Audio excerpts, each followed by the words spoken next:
Hi, this is Tim Lightfellow in the Kingdom of Ontario, Society for Creative Anachronism. Today's video is about making crossbow strings. Now, because it takes a while to make them, I'm going to be trying some new things this time. One is I have the camera further away, so you'll see me reaching over for the mouse occasionally to control things. I'm hoping that by doing that, I can angle it down, you'll be able to see what I'm doing here in front of me on the jig. What I'm planning to do is show you parts of it. Like the first part, I'll show you the whole thing, which is just getting your strands counted and rolled and measured, etc. Then I'll do the first serving, or at least show you enough of it so you see how the process. Then I'll pause it because you don't need to watch me do it on two ends, doing the same thing over and over. Then I'll turn it back on for the next. So I am hoping that teams will continue the video, and it'll probably look, if you know what if you've done video much, you might understand it'll probably look like a jump cut. But that's about the only way that I'm aware of to try and do this. If it chooses to make a bunch of separate videos, then I'll have to see if I can get them edited together to make one solid video. So here we go. First thing I'm going to do is show you that I have this crossbow string making jig that was made for me, and then I've modified it. Very useful. Definitely makes the process easier. You could do something instead, like I'm thinking bar clamps, something that gives you upright posts to use, like bar clamps would work as well. There are probably all kinds of other solutions out there that people have. So don't think this is the only way, but that said, I believe I have shared the file that has the pieces and measurements to the SCA Target Archery Facebook group. The basic thing is a flat board with a notch cut out for a bolt to travel up and down. On the back, this side is in a fixed location, so the bolt is actually recessed. This, you might notice, had been routed out. The bolt had been recessed, but it started chewing up all the wood. So what I've done is put a washer on it so that the force is spread out more. And then I put these little rubber feet on it so it doesn't sit on the bolt when I have it sitting down. Top, these are just plastic wing nuts that you can loosen and tighten on both ends. So then this piece is literally just about a 1.5 by 1.5 maybe square piece. Show you here, and just long enough to have space to do serving on the crossbow string. And then it just has these two wooden dowel uprights attached into it. And then in this case, these are nails with, I forget the specific type, but they have the double head. That way you can keep the string in between the two pieces rather than it wanting to slide down. So that's this tool. Again, other options would be like having bar clamps that you can run the string around, things like that. Something you can set the distance on is what you're looking for. So next up, just to show you, in fact, I'm missing a piece of it here. Let me look in my kit. It is missing. So apparently I'm going to hit pause right now and go find the string I need and be right back. Just one moment. So what I was looking for was my string for crossbow. This is Dacron V50, which it indicates on the label. This is hard to get. I ordered, I think, 3 spools when I found out they were on clearance.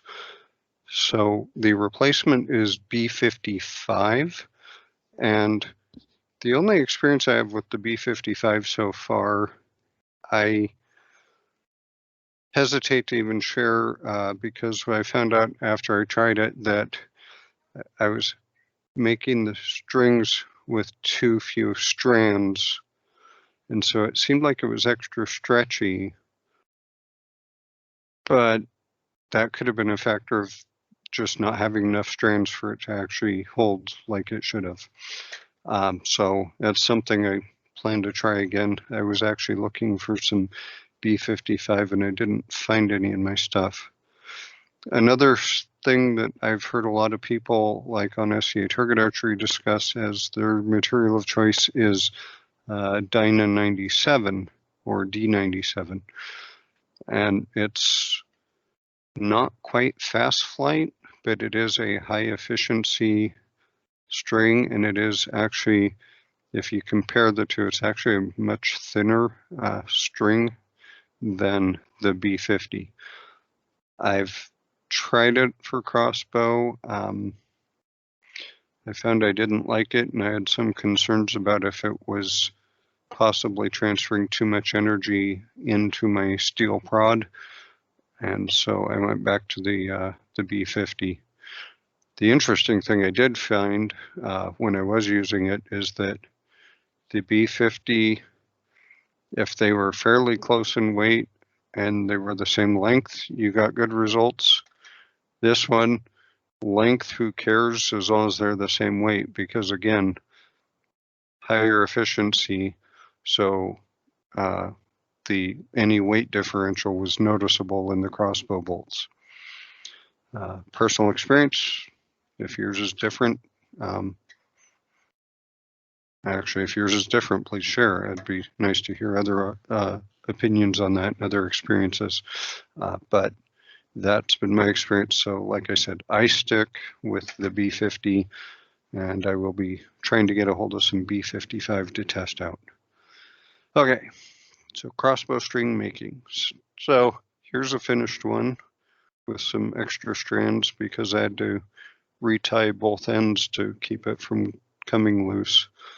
But right now I have the benefit of having the string that fits my crossbow, so I can measure this. So I'm going to hook this. Actually, let me get this kind of hooked in just to work with a little bit, and I'm going to angle the camera down now. It will probably cut off at least part of my head, but the important part that we're looking at is what we're doing on the string. So just a moment. Okay, so there, hopefully that's easier to see, and I'm actually not cutting my head off so far, yay. Okay, so the first thing I'm going to do is I'm going to measure the string, and for me it was easier to use this as my spare hands, right? So it's coming up at 27 1/4.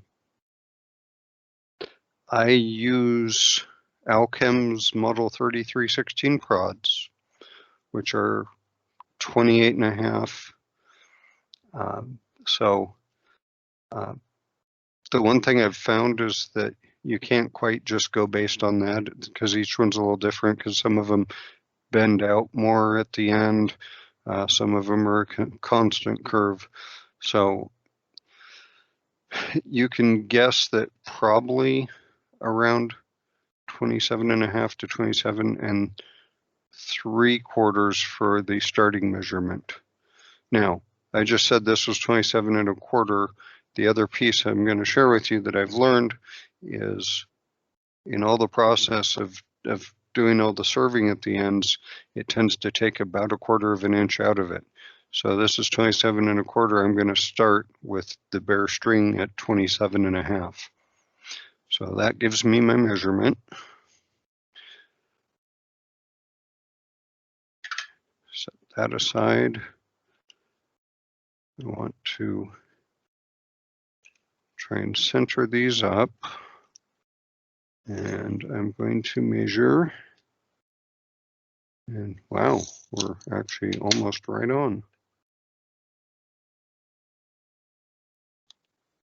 That was a nice accident. 27.5. Okay. So we're ready. Now the other part is, and you'll see this as I start going, I'm going to try and make sure that the string is sitting evenly on both sides, which is to say neither of these is sticking out and pushing it, causing a bump on one side of the string. So to get started with this jig, what I do is I'm going to want the knot on one of these ends in between the uprights, because then I'm going to put the first set of serving over the knot. So I always start on this side just because that's the habit I've gotten into. And for this, I'm going to actually put it right under the nail, because what that does is let me find the end after I've run all my loops and untie it so I can finish the process. Okay, so you want to keep tension. And what I've found with my crossbows, and see, I'm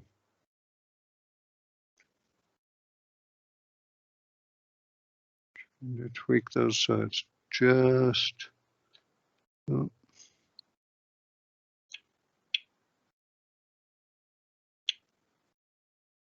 Transet, so it's just touching. Okay, so what I found with my crossbows and with the strings I've made, I mentioned earlier that I've made some where I discovered that they just were not enough strands.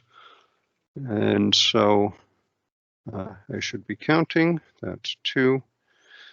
What I've discovered is you want 40 to 42 strands seems to be good for our crossbows for the steel prods.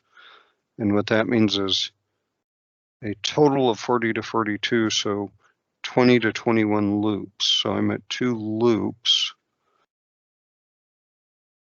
3,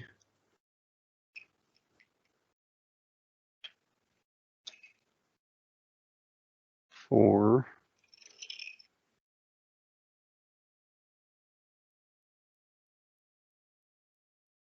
5,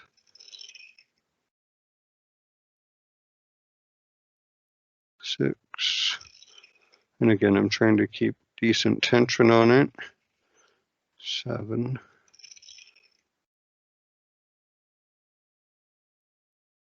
8,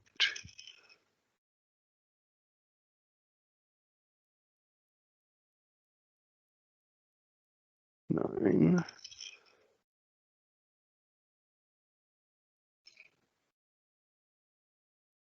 10, and I will say it is perfectly fine to overlap them because you are going to end up with a round string anyway.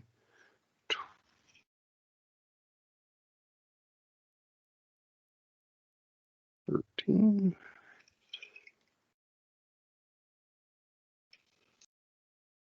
14, 15, 16, 17, 18, 19,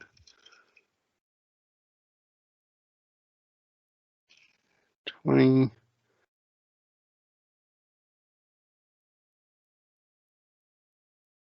21. So I'm going with 21 because I lost count in the middle if I was on 11 or 10. So if it's 42, great. If not, it's 40. So either way, I'm happy. Okay. So I have the end. I'm going to cut this out here. I'm going to try to keep the tension on the string there while I also try to unknot the starting end that I did, which sometimes is easy and sometimes is not so easy.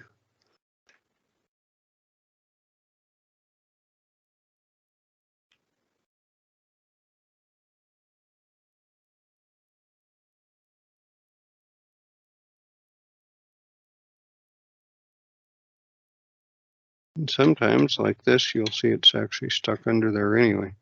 Okay, so now one thing I will also try to do, because you'll notice that generally the first strand or two, because the way I'm doing it, I'm kind of working my way up. You'll notice you'll end up with one or two strands that are loose. So if I can, I'll try to gently kind of coax that tight a little bit. This is the part that's a little bit of a guessing game and does not always work. And it's looking like it's not going to. So now, that said, I'm going to pull this tight. I'm going to start this knot. And I have a couple things I want to try to help prevent having to have someone else help me with the knot, because usually I have someone step in and hold that for me. And we'll see if this will work. If not, I do have someone on standby to come help me.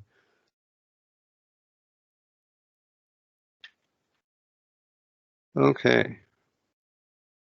That seems like it actually worked. Yay. So what I've done is I've tied just a regular knot on the end. So if I turn this around, what you see is right in here, there is just a regular knot in the string. Okay, so next thing I'm going to do then is I'm going to leave a little bit of the string sticking out from that knot, because I don't want to let the string pull back out through the knot. I'm going to cut the excess. I'm leaving probably about an inch or so of string, which is all going to end up underneath the serving when I do that. This is also very waxy string, so what I'm doing right now is just kind of rubbing it in to try and help get the knot and the extra strands to stay put, because that'll make it easier while I'm working. Okay, so the benefit of this jig is right here where I can spin it. I can lock that one in place. You don't necessarily need to be this precise. I tend to like to measure to see if I've got it pretty close to even.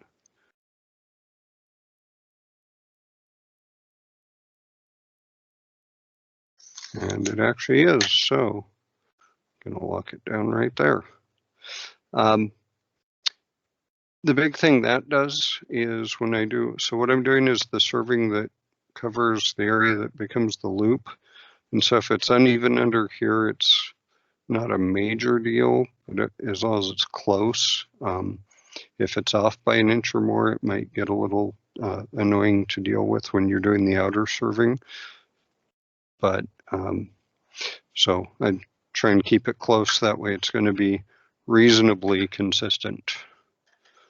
Okay, so the next thing is the end serving. For that, I use artificial sinew for mine, because I have the option and was able to get some on sale. I'm going to be using black artificial sinew, and this is actually, if you look at it, it's actually a flat sinew, artificial. I happen to have some bronze, which is not the normal color I get, but it's what they had, and that's also flat.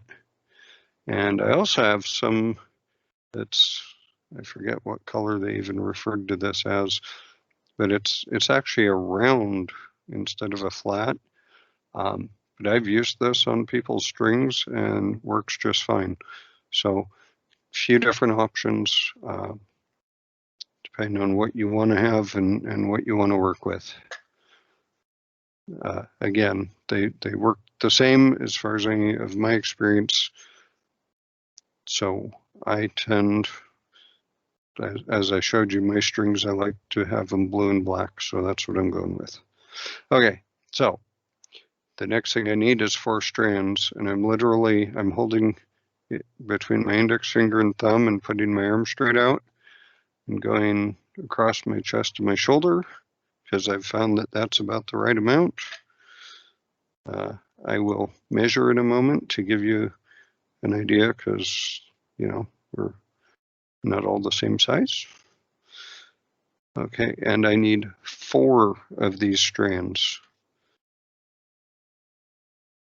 And with any luck, the cats won't mess with the other 3 while I'm working with 1.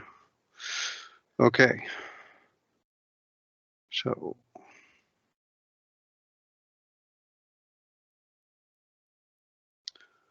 makes 2.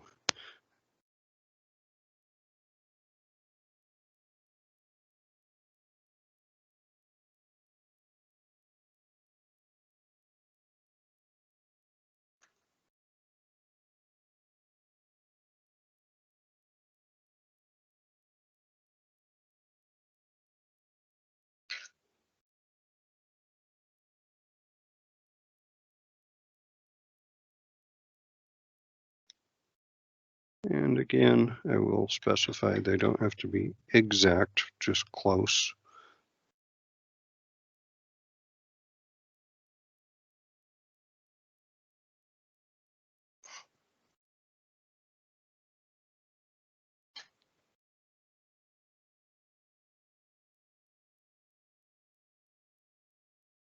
Because the basic idea is that you want them, the part you put on the string, you want to be about the same, so that you're doing the same thing to each end, so that they're consistent. And you can cut off any extra, so you can, you know, it's easier to start with extra and cut more off than you would prefer to than it is to start with too little and end up having to throw it all away and cutting a different strand to use. So, okay, so there's that. And I said I'd measure that, so give me a moment here, give you an estimate on the actual length I'm cutting, so it's easier to. So it is approximately 41 inches, just to give you an idea. Okay, so I'm going to take 1 strand out of the 4, maybe, if it lets me. I'm going to put the rest of this, trying to clear the way a bit so that I can show you. I'm going to set that there. Okay, so hopefully you can see what I'm doing. This may be tricky. So I'm going to start with part of it running, a small part running lengthwise along the string. I'm going to run it through here. You'll notice I'm creating a loop. I'm going to pull it through here and through the loop, and I'm going to pull it tight. So I basically tied a small knot. I'm going to go through here, through the loop, make sure it's lined up right next to the other one, pull it tight. So basically, what you're doing is every time around, you're tying a knot. What that does is means that if the strand breaks somewhere in the middle, which I can show you an example of in a moment, you're not going to lose all of the serving and be unable to shoot, but you may find, based on where it's broken, that you want to go back in later and redo the end serving. So I'm not going to make you watch me do this all the way across the string, because that's Going to take a lot, but you'll notice that I'm keeping this underneath. I'm going to make sure the knot's covered, and I'm going to keep those strands from the knot going out away from it and make sure they're wrapped under this as well. Okay, so quick view, what I was talking about is on this string, which I'm starting to see that I'm actually fraying the string itself, but I've broken the outer serving here, but I've still been able to use this string because the string's good, and the rest of the serving has stayed in place because of all the knots in it. It's tied on, so it gives you that benefit. It can help your string last a little longer. So just to make sure to reiterate, loop here, going around the string. I'll remind myself which way. And then pulling up against that and pulling it tight. And what you'll see is that starts to actually form, starts to shape this into a more of a round string shape rather than the flat shape that it has on just being on the jig and pulled around the jig. So I'm going to go ahead and pause the video, do the rest of this to the end, and then I will show you, I'll probably show you the very last part of the end and then starting the other side just because go over a bit of how I try to make sure the sides are set up the same way. Thank you for watching so far. I'm going to pause this and I will start again in a moment. So one thing I realized as I was doing this, and should have mentioned and should have thought about myself. Of course, we make all the mistakes while we're on camera because that's the best way to do it. It would be beneficial to make sure the knot's kind of towards one side or the other, usually towards where you start, because that way you make sure it gets covered. But that way it's also going to be covered by the outside serving as well. Because what I'm going to have now, the loop's going to be here. This may get covered by the outside serving or it may not. And if it doesn't, what you'll notice tends to happen right at the knot is you end up with a slight little split in the serving because, of course, the knot's sticking up from the rest of the string. So you want that where it's going to be under both sets of serving. That way both sets really lock it down. Okay, that's fine. I'm going to continue with this. It still makes a string for me. I'll just probably have to reserve it sooner than I otherwise would have. Now, so I've done this.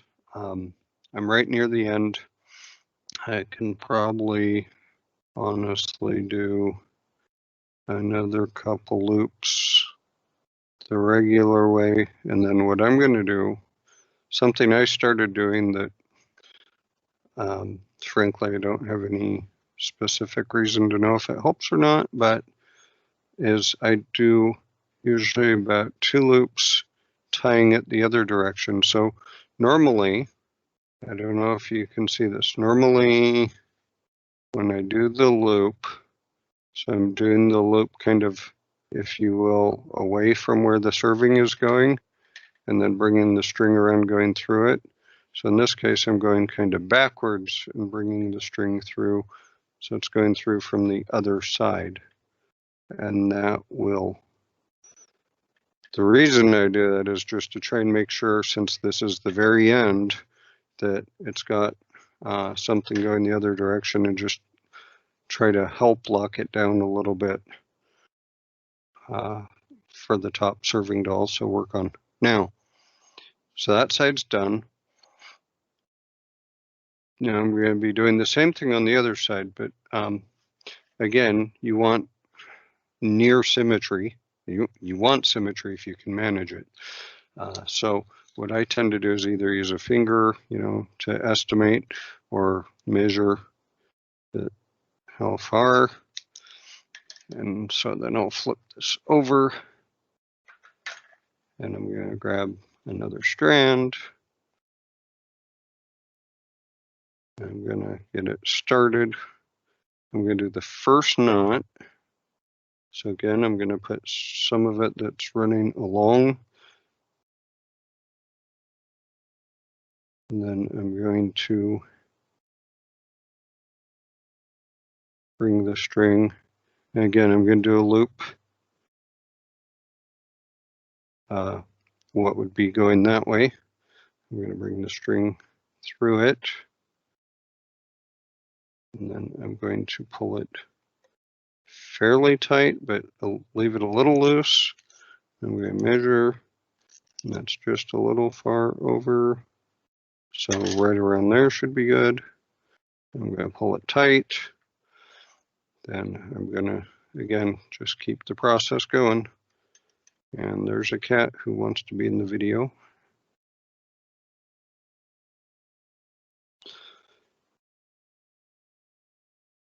So once again, I'm just going to keep doing that same knot over and over. And then at the very end, I'm going to do a couple knots in the other direction. So I'm going to go ahead and pause this while I finish that, so you don't all have to just sit and watch that process.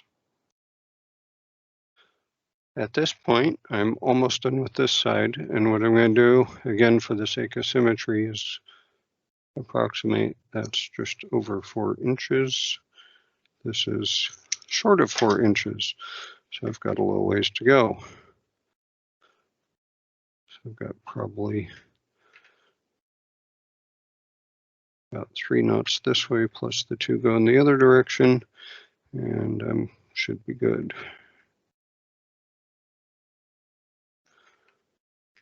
And you'll notice everyone I'm actually pulling tight to make sure that I have a good solid knot, because I don't want to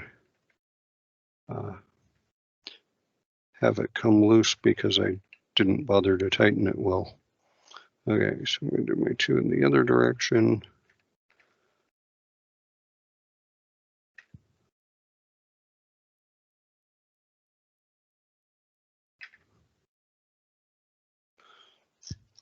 And we should be, yep, and we're good. Okay.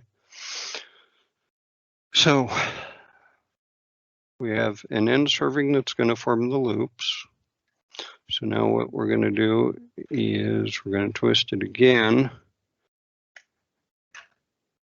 Let me turn this way so it's going to be easier to see on the camera.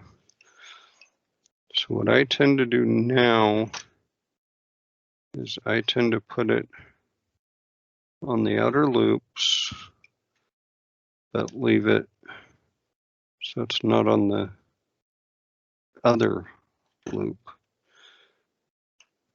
And what this will do for me, and again, I'm trying to line up the ends of the serving fairly close together, because that'll keep it symmetrical.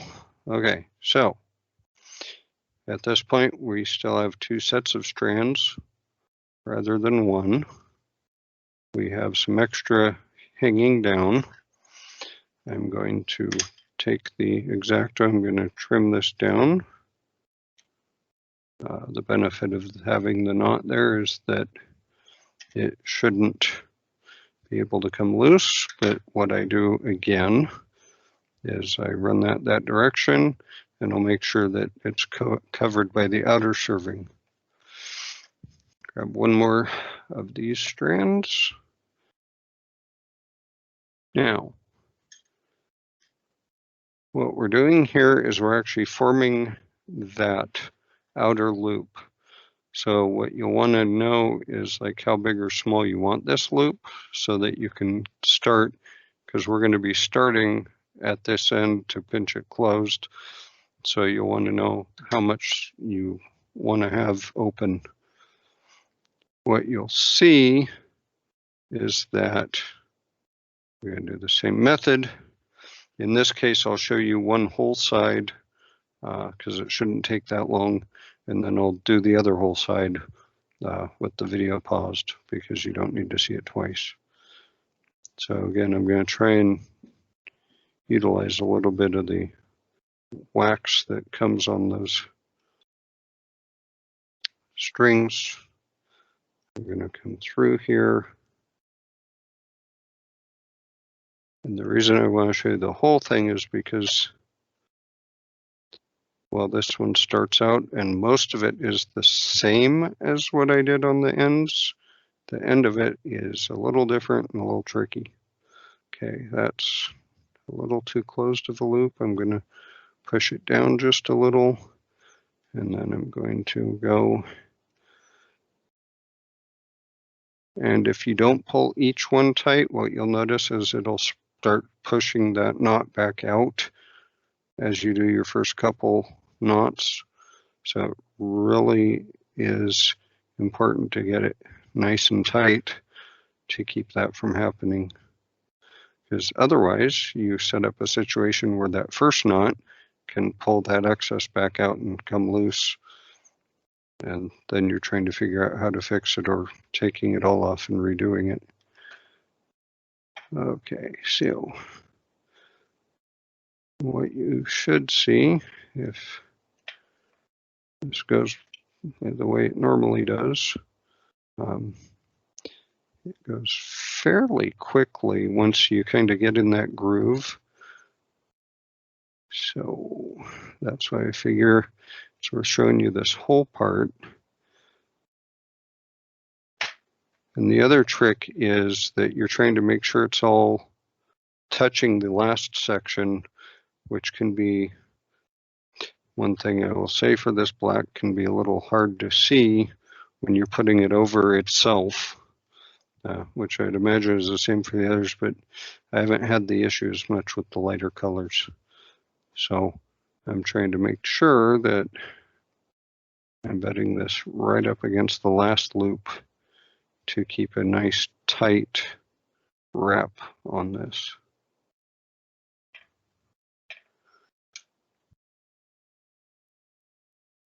Okay, and then once you hit this spot where you hit the end of the strands underneath, you hit the end of the knots underneath, it's going to be, it can be a little tricky getting it to cinch up against it. It can want to kind of split just a little bit there, like I'm having happen right now.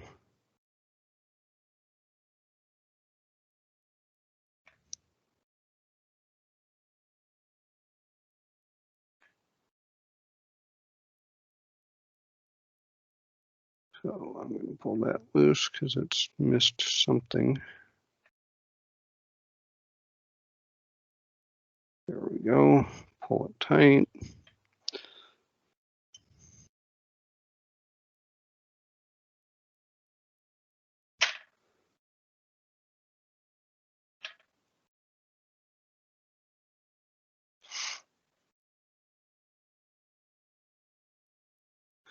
And again, I know some of this is tedious, and when I do the other end, I'll just do that with the video paused because you don't need to see this twice, but I thought that seeing it once all the way through might be helpful. And for the end, my biggest concern is I want to make sure I have the loop the right size I need. I have enough of this that I'm locking this together past, let me bring this into the camera, that I'm locking this together past where the ends of the underneath serving are, so that I make sure I'm helping to hold that in place. And then from that point on, it's making sure you've totally covered the extra string bit underneath. And from there, it's just a matter of preference how long you want to make it. So I'm going to go a little bit longer here, and then I'm going to show you how we do the end. In the end, some of you, if you've done center servings, you'll recognize that process probably pretty quickly. Okay, so I've got probably about 1.5 inches. I'll do a couple more loops just to make sure it's solid. And then I'm going to, so I've been wrapping this way, away from, so up and away from me.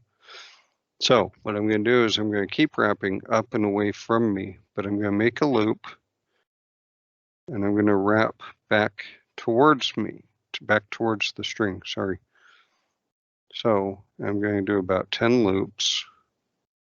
I'm doing this a little exaggerated from what I need. 2, 3,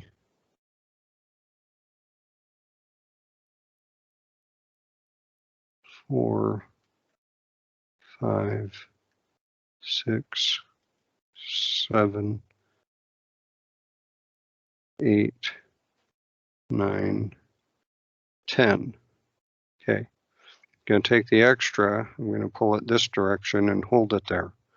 This, which I'm keeping tension on, and trying to move that fast to keep more tension, I'm using my finger here to hold it while I let go of this and grab it underneath so that I keep the tension on the string.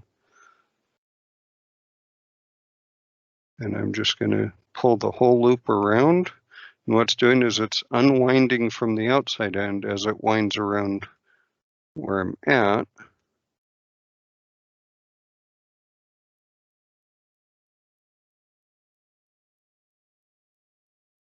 And there's the end. I'm holding it with my thumb again to keep the tension. I'm grabbing the tail with my hand and I'm pulling it to pull the excess through and get that nice and tight. So what I'll do at the very end, you'll see what I do to clean it up. But basically, what I'm going to do at the end is I'm going to cut the excess tails off, and I prefer to put just a little dab of Duco cement or Fletch glue on there just to help lock it, because again, there's no knot holding that section in place. So I'm going to go ahead and pause it. I'm going to do the same on the other end, and then I will return. We are back. This time we've got the end loops done, the end serving, the loop serving and the end serving to tie it together. So the only thing left is the center serving. I have a cat in the way who is trying to hit all the buttons. I'm not sure what's over there, but he seems to be very interested in it. Okay, let's see. I'm trying to make sure, sorry, trying to make sure the recording's still going. Now it looks like it is. So, serving. Most of you are probably familiar with this. This is a thin hand bow serving material. You'll notice this is crossbow serving. It's a little bit thicker. It's kind of a braided serving material. And this is actually, I was going to tell you what brand, but it's not on there because the label's missing. Let me see if I have one with a label still. BCY, and they literally call it crossbow serving. So, again, they tend to come in different colors.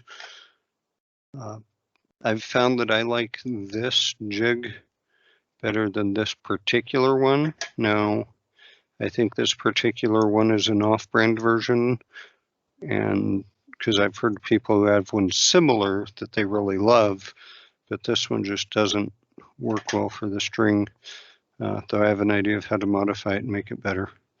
This one, for the thicker serving, has metal grommets through the holes and nice wide access for the serving to fit through. So again, multiple options. I think that this is something like 0.32, I want to say, 0.032. If you look at BCY crossbow serving, you should be able to find out what the measurement is. There are a lot of different serving materials, and again, this is the one I'm familiar with, so it's the one I use, but there's nothing to say that none of the others will work. Okay, so I happen to know that I tend to like to go from about 11.5 inches to about 11.5 inches, because that usually gives me enough to cover the deck. Actually, I'm going to go 11 just to be safe. And unfortunately, the lock doesn't really work well on this. So of course, now that I say that, it does. Okay, so 11 inches, I'm going right about there. And for those of you familiar with doing center serving, the last steps I'll be doing is I'll be cutting off the excess and putting a little dab of Duco cement, or again, whatever you use as a fletch glue, super glue, whatever will work. Okay, so once again, it should be right about here.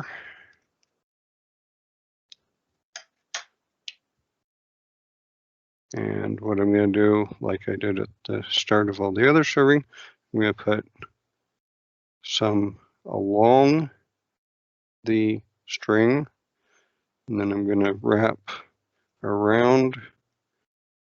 And the challenge here is that you're wrapping around and that way, so what you've already got on the string is going to try to pull under, and so that can be a little bit of a fight to get it to stay put while you do that. Okay, 3, 4, 5. And what you're looking for is, again, a nice tight wrap and not overlapping. You don't want to start doubling it up unless you're intentionally doing that. 6. Okay. Loosen that up just a little. So what you want is about 8 to 10 wraps, and then you take this tail that you left underneath, pull it back that way, and continue. This got a little looser than I'd like.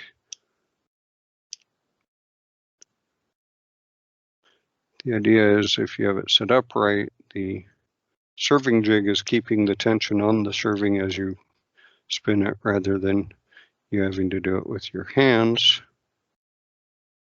And if you get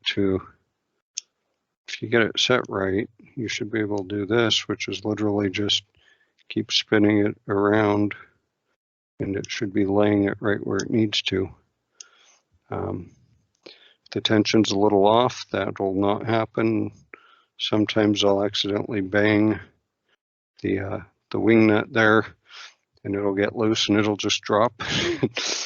Then I'm trying to spool it up and continue where I was. But so far this time it might actually cooperate for the whole time. So, and again, the serving part is the center serving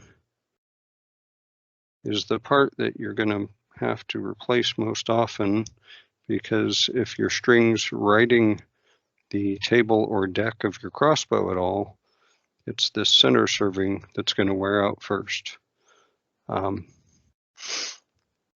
So being comfortable with this process is definitely beneficial. There are other tools out there. One thing I try to always specify is the tools I have are not necessarily tools I had 5 years ago, 10 years ago, not necessarily tools you're going to have.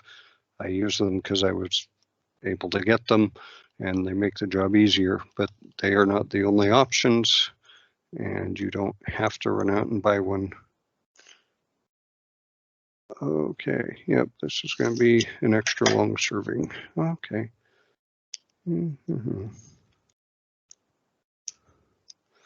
So one of the reasons I try and do 11.5 is it keeps it a little shorter. I use up less of my serving material. out on the ends where I don't need it. It will be covering where I grab it, the string, and pull it up, so it's not necessarily a bad thing to have a little extra, because then you're also protecting it from your hands as you grab it and string it. Okay, what I've found typically is, oh yeah, I am still off by an inch. Way more than I would have liked. Okay. What I found is that to do the end, the 10 loops with this material is about, I want to say about 1/4 of an inch or a little more. So what I'm going to do, it's getting a little loose. What I'm going to do is go to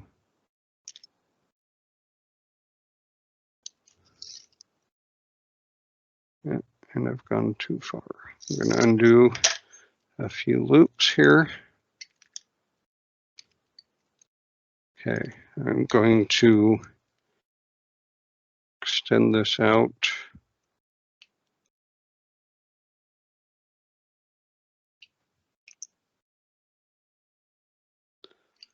What I'm trying to do here is get enough string that, as I showed you on the other ends, we can do the 8 to 10 loops.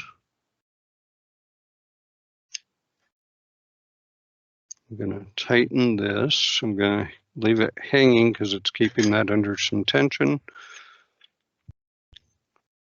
I'm going to cut it. I leave a bit of a tail on that so that I don't have to restring that up. Okay, now on this one, I'm going underneath this way. So I'm going to go out and I'm going to go underneath that way back towards the string. 2, 3, 4, 5, 6, 7, 8, 9, 10. Once it's through the loop, I'm going to hold it over here. I'm going to wrap the loop. I'm going to grab it with my thumb each wrap to make sure that I'm keeping it under tension, which is to say the thumb of this hand while I move this hand around to grab the loop again.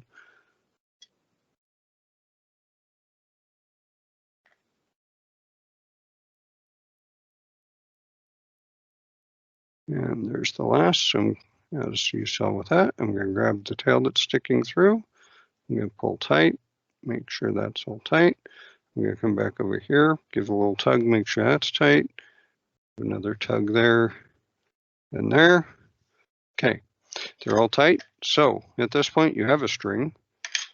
The last thing I do is carefully, because I don't want to cut the serving I just put on there, I'm going to cut the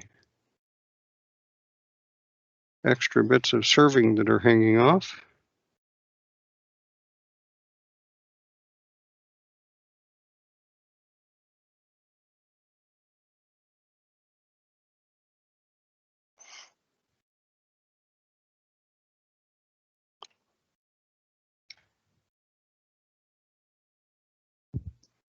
So, and like so. Okay, those are cut off. I'm going to try and not drop them for the cat to play with. And like I said, the last piece I do, so I take some Duco, I put just a little dab of glue right where that end came out. That's a little much, but that's okay. Let's see, right there. And I'm just gonna hitch that with the finger because didn't have that ready. And